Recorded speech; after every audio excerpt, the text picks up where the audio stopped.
하고 장미, 뭐 카네이션 하더라도요. 먹는 게 식량 작물이 80% 이상입니다. 나머지 종자 사업은 20%도 안 돼요. 그러니까 주된 것은 바로 먹거리에 관련된 것이다. 뭐 이래서 뭐 쌀이든 감자든 뭐 사실 뭐 밀, 옥수수는 사료예요. 옥수수는 거의 사료니까 뭐. 유엔이 세계 감자해를 2008년 했잖아요. 앞에 2004년에 뭘 하세요? International Year of Rice, 벼해. 벼 다음 감자 이렇게 생각해요. 일반적으로 우리가 감자 이름은 세계 4대 식량 작물이지만은 실제로는 2위예요 거의. 근데 쌀 같은 경우는 사갖고 이렇게 막 팔 수 있잖아요 멀리. 그래서 제가 1강에서 얘기했지만은 감자는 수분이 많기 때문에 오히려 앞으로 식량 문제를 해결하는 데는 감자가 굉장히 중요하다. 그래서 제가 예전에는 유엔에 가갖고 감자를 가지고 식량 문제를 해결하는 프로젝트를 제가 발표한 적도 있어요. 자, 그러면은 우리가 비교를 할게요. 의약 시장이 우리가 한 4,600억 불 정도 된다고 그래요. 의약 시장이. 4,600불인데 뭐 종자 시장이 그중에 10분의 1밖에 안 되지만은 이렇게 하면 거의 같아요. 왜냐하면 우리가 종자를 해서 농산물이 생산된 걸 1차지만은 그걸 가지고 다시 가공을 하잖아요. 10배로 뛰어버려요. 여러분 생각해보세요. 콩 가지고 메주를 만들면은 메주값이 좀 올라가죠? 콩값보다. 자, 그 메주 가지고 또 요즘 뭐 화장품도 만들잖아요? 그러면 또 그게 한 10배 뛰죠? 뭐 그런 거예요. 그러니까 가공하면서 부가가치가 계속 높아지는 거잖아요. 그죠? 그래서 종자 가지고 온물 생산 그걸 식품으로 갔을 경우는 특히 의약 산업화 했을 경우는 10배 이상의 시장성을 확보하게 된다. 그러면 의약 시장과 거의 비슷하다. 그죠? 그래서 세계 아까 이제 제가 정강에서 얘기했지만 세계 10대 종묘 회사들이 있습니다. 그 중에서 가장 1위가 뭐라 그랬어요? 옛날에는 농약을 파는 회사였는데 지금 우리나라를 인수합병한 세미니스를 2005년에 다시 인수합병하면서 세계 1위의 종자 회사가 된 바로 몬산토. 몬산토는 전 세계 종자 시장의 23%를 점유하고 있습니다. 그 다음에 두퐁이 15%, 그 다음에 신젠타는 스위트랜드 회사예요. 그 다음에 쭉 가다 파리가 바로 사카타 일본 회사, 10위가 닭기. 일본 회사가 파리하고 10위를 하고 있어요. 그래서 우리나라에서는 없다, 아쉽게도. 그죠? 자, 그러면 최근 들어서 이렇게 다국적 기업들의 종자 점유율이 급속도로 높아지는 이유는 GMO 식물의 생산이 점점 많아지고 있다.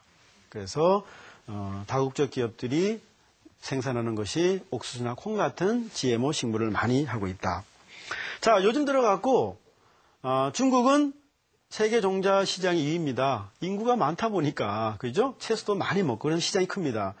그래서 사실 예전에는 IMF 때 외국 다국적 기업이 한국에 와서 우리 종자 회사를 인수해갖고 아시아의 허브로 한국을 하려고 그랬는데 해보니까 이게 잘 안 되거든. 그래서 중국으로 이동을 하고 있어요. 그래서 세계적인 종자 기업들이 중국에 진출을 하고 있고 중국 현지에다 연구소를 두면서 현지에 맞는 품종을 개발하고 있다. 그러니까 일본과 인도가 종자 시장 점유율은 한 5위 정도 되고 뭐 우리나라는 뭐 엄청나게 낮은 그런 점유율을 가지고 있습니다. 그래서 뭐 아시아에서 그나마 종자 산업을 통해서 10위 안에 드는 종자 회사를 가지고 있는 회사는 일본밖에 없다. 이렇게 말씀을 드리겠습니다. 자, 이렇게 우리가 교배종이라는 것은 전통적인 방법을 통해서 이렇게 계량하는 교배종. 그 다음에는 유전자를 싹 넣어갖고 만드는 GMO 식물. 그 차이가 뭐냐. 사실 우리가 예전에는 다 교배종을 썼거든요. 그렇죠. 교배종을 쓰다 보니까 다국적 기업들이 어떤 어려움이냐면은 한번 팔았는데 농민이 계속 쓰는 거예요, 그거. 그러니까 예를 들어서 우리나라처럼 가락동이나 양기동 이런 데 가서 딱 시키고 있으면 딱 하면 되는데 우리나라 같이 그렇게 농산물 유통 구조가 잘 돼 있는 나라가 많지 않아요. 그러면 시장에 가서 번기 시장 같은 데 가서 이렇게 팔고 막 이렇게 하는데 그거 어떻게 쫓아내면서 통제를 할 수가 없다는 거죠. 그러다 보니까 결국은 F1 교잡종 한 번 쓰고 난 다음에 두 번 쓰게 되면 생산성이 뚝 떨어져 버리든가 아예 터미네이터 진을 넣어갖고 터미네이터처럼 두 번째는 싹이 안 나는 거예요. 생명을 딱 없애버리는. 그래서 종자를 또 살 수밖에 없는 그런 전략을 다국적 기업들이 쓰고 있다. 그죠? 한국은 종자 시장이 한 4억 불 정도로 호주와 함께 공동 14위.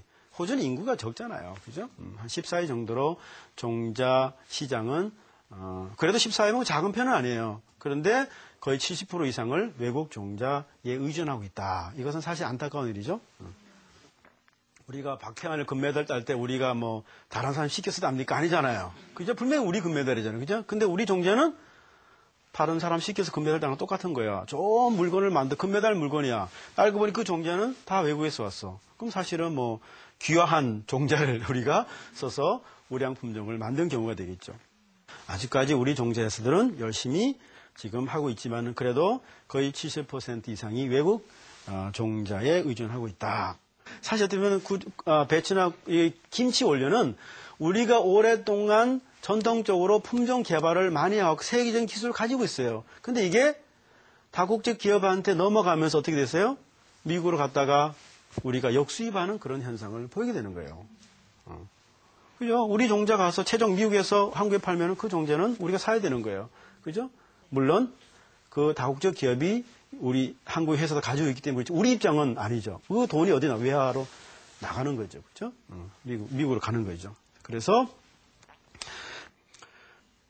우리 식탁이 외국 종자에 점령됐다라고 이렇게 얘기하는 거예요. 우리 식탁이 외국 종자에 점령되었다. 우리가 여러분 생각할 때는 쇠고기, 미국산, 호주산 이렇게 생각하잖아요. 근데 사실은 우리가 드시는 채소나 이런 곡물도 외국산에 거의 의존하고 있다.